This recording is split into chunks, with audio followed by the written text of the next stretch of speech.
भारत की विदेश नीति को समझना है तो इसे दो दोस्तों की कहानी की तरह देखना होगा। और ये दोनों दोस्त एक दूसरे से बिल्कुल अलग हैं। एक है रूस, जिसके साथ हमारा रिश्ता दिमागी है, रणनीतिक है। और दूसरा है नेपाल, जिसके साथ हमारा रिश्ता दिल का है, सांस्कृतिक है। तो चलिए आज समझते हैं कि भारत इन दो अलग अलग नावों पर एक साथ कैसे चल रहा है। जब हम रूस की बात करते हैं तो अक्सर कहते हैं समय परीक्षित दोस्ती, मतलब एक ऐसी दोस्ती जो जियोपॉलिटिक्स की कसौटी पर खरी उतरी है। और वहीं नेपाल के लिए हम कहते हैं रोटी बेटी का रिश्ता, जो संस्कृति और सदियों पुराने पारिवारिक संबंधों पर टिका है। तो साफ है, एक दोस्ती दिमाग की है तो दूसरी दिल की। चलिए अब इनकी गहराई में उतरते हैं। तो हम इसे कैसे समझेंगे? देखिए, हमने इसे 5 हिस्सों में बांटा है। सबसे पहले इन रिश्तों के 2 चेहरों को देखेंगे, फिर इनकी जड़ों में जाएंगे, उसके बाद समझेंगे कि आज ये किस बुनियाद पर टिके हैं, फिर आज की असलियत और चुनौतियों पर नजर डालेंगे, और आखिर में भविष्य के रास्ते पर बात करेंगे। तो चलिए सबसे पहले इन्हीं लेबल्स को पकड़ते हैं, समय परीक्षित दोस्ती और रोटी बेटी का रिश्ता। ये शब्द सिर्फ शब्द नहीं हैं, ये बताते हैं कि भारत इन रिश्तों को कैसे देखता है। लेकिन जैसा कि हमेशा होता है, असलियत इन आसान से दिखने वाले लेबल से कहीं ज्यादा पेचीदा है। किसी भी रिश्ते को समझने के लिए उसकी जड़ों तक जाना पड़ता है ना? एक रिश्ते की जड़ें 20वीं सदी की राजनीति में हैं, तो दूसरे की हजारों साल पुरानी संस्कृति में। चलिए देखते हैं कि ये दोनों रिश्ते इतिहास में कैसे बने और कैसे बढ़े। अब भारत रूस की दोस्ती की कहानी सच पूछिए तो 20वीं सदी की ही कहानी है।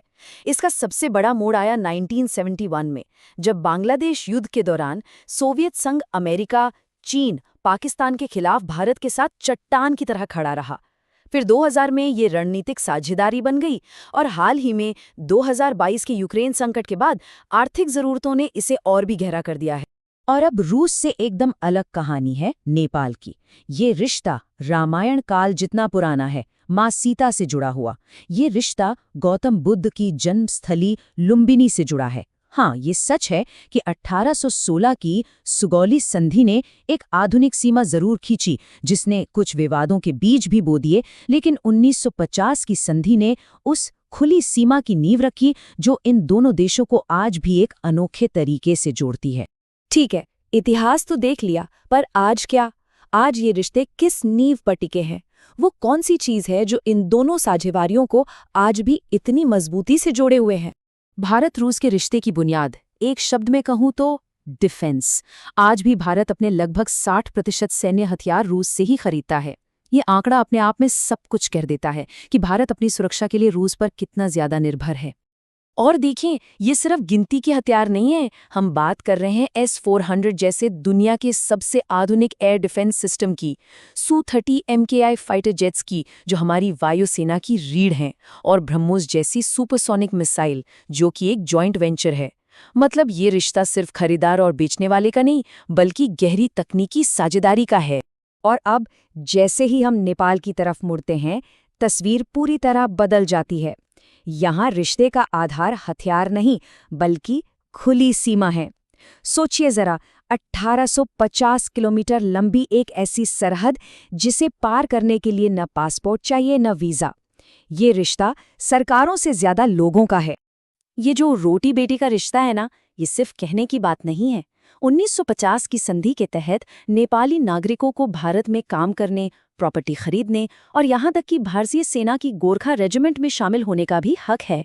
यही अधिकार इस रिश्ते को सिर्फ एक कहावत नहीं, बल्कि एक जीती जागती हकीकत बनाते हैं। तो इतिहास और नींव ये सब तो ठीक है, पर आज की हकीकत क्या है? आज के इस बदलते दौर में ये दोनों रिश्ते किन मौकों और किन चुनौतियों का सामना कर रहे हैं? 2022 के बाद तो भारत रूस के व्यापार में जैसे एक धमाका ही हो गया। देखिए जरा ये आंकड़े। व्यापार सीधे $10 बिलियन से उछलकर लगभग $70 बिलियन तक पहुंच गया, और इसकी सबसे बड़ी वजह यूक्रेन युद्ध के बाद रूस से मिला डिस्काउंट वाला कच्चा तेल। भारत में यहाँ एक जियोपॉलिटिकल चुनौती को अपने लिए एक बड़े आर्थिक अवसर में बदल दिया।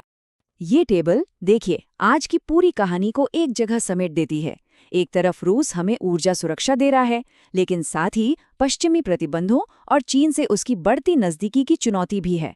तो दूसरी तरफ नेपाल हमें पनबिजली यानी हाइड्रो पावर का बड़ा अवसर दे रहा है, लेकिन सीमा विवाद और चीन का बढ़ता प्रभाव यहाँ की मुश्किलें हैं। और जरा व्यापार के आंकड़ों का फर्क देखिए, एक तरफ $70 बिलियन से ज्यादा और दूसरी तरफ $9 बिलियन से भी कम।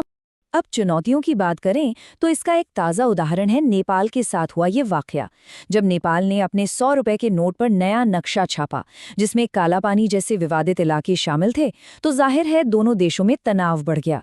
ये घटना साफ दिखाती है कि रोटी बेटी जैसे गहरे सांस्कृतिक रिश्ते भी राजनीतिक विवादों से अछूते नहीं रह सकते।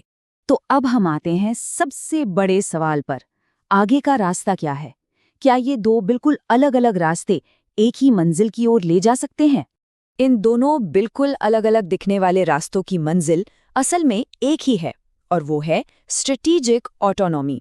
आसान भाषा में कहें तो अपनी विदेश नीति के फैसले बिना किसी बाहरी दबाव के लेने की आज़ादी। रूस के साथ सैन्य साझेदारी हमें सैन्य रूप से स्वतंत्र बनाती है, तो नेपाल के साथ गहरे संबंध हमें अपने पड़ोस में स्थिरता देते हैं। रास्ते भले ही अलग हो, लेकिन मंजिल एक ही है।